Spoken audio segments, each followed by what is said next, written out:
Chapter 3 Never Up to Me. Leaning against the wall in the hallway, I stay quiet.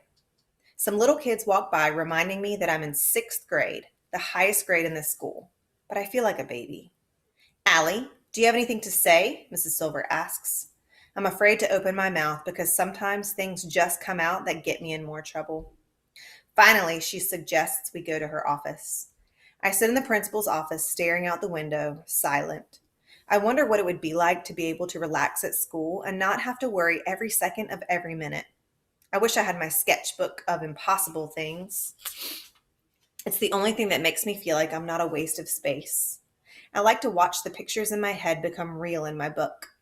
My recent favorite is a snowman that works in a furnace factory. And then I decide that the craziest, strangest, most unbelievable thing I could ever draw is me doing something right. Mrs. Silver's sigh brings me back to reality. Between last year and this year, you've been here for less than 5 months, Allie, and you've been to visit me far too much. You need to make some changes, she says. I sit silent. It's up to you. It's not up to me. It's never been up to me. Mrs. Silver's talking is like background noise, like the radio in the car. I don't have any words to explain. It was a mistake, and I'm ashamed, and I don't feel like sharing that with her. She takes a breath. Did you think it would be funny? I shake my head. Did you want to hurt her? I look up quick. No, I wouldn't hurt her. And I wonder what I've wondered before. Should I just tell her? It's like my chair is over a trap door and there's a button to drop myself. I want to, but I'm afraid. I look up at her, looking at me all disappointed. Again. And I think that there's no use. They already think I'm a pain, so why add dumb to their list? It's not like they can help anyway. How can you cure dumb? And so I look out the window again, remind my mouth to keep shut. I've learned from the 7 different schools I've been to that it's better to stay quiet. Never argue unless I really have to. I realize that both of my hands have curled into tight fists, and Mrs. Silver is looking at them. She sits down in the chair next to me. Allie, sometimes it seems that you just want to get into trouble. She leans forward a bit. Do you? I shake my head. Come on, Allie, tell me what's going on. Let me help you. I look at her quick and then away. I mumble, no one can help me. That's not true. Will you let me try? She points at a poster on the wall. Can you read that for me, please? She says, out loud. The poster shows 2 hands reaching for each other. Great. Probably some sappy saying about friends or sticking together or whatever. I don't even have any friends. Come on, Allie, read it for me, please. The letters on the poster look like black beetles marching across the wall. I could probably figure most of them out, but I need a lot of time. And when I'm nervous, forget it. My brain goes blank like an Etch-a-Sketch turned upside down and shaken, gray and empty.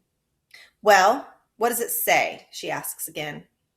I don't need to read it to you. I get it, I say, trying to bluff, staring her dead in the eyes. Believe me, I know all about it already. I don't know about that, kiddo. I think you might need to work on it a bit. Now I wish I knew what the poster said. I don't look at it, though. Then she'll want to talk about it more. The bell rings. Mrs. Silver rakes her hair with her fingers. Allie, I don't know if you thought the card would be funny, or you are upset that Mrs. Hall's leaving or what, but it feels like you've crossed a line this time.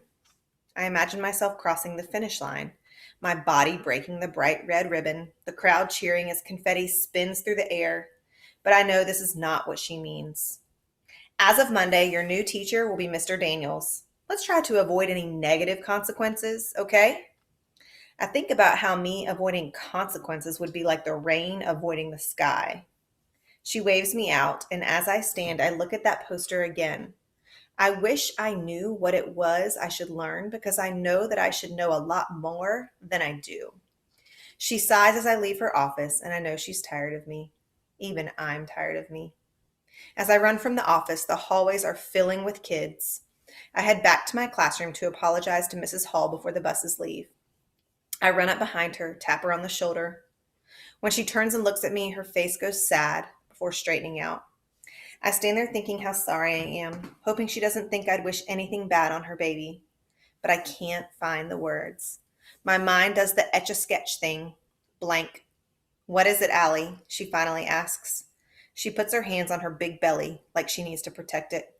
I turn and run out of the room, down the hall and out the front door. The buses are pulling away without me. But that's the way it should be, I guess. I deserve to walk all that long way and all by myself.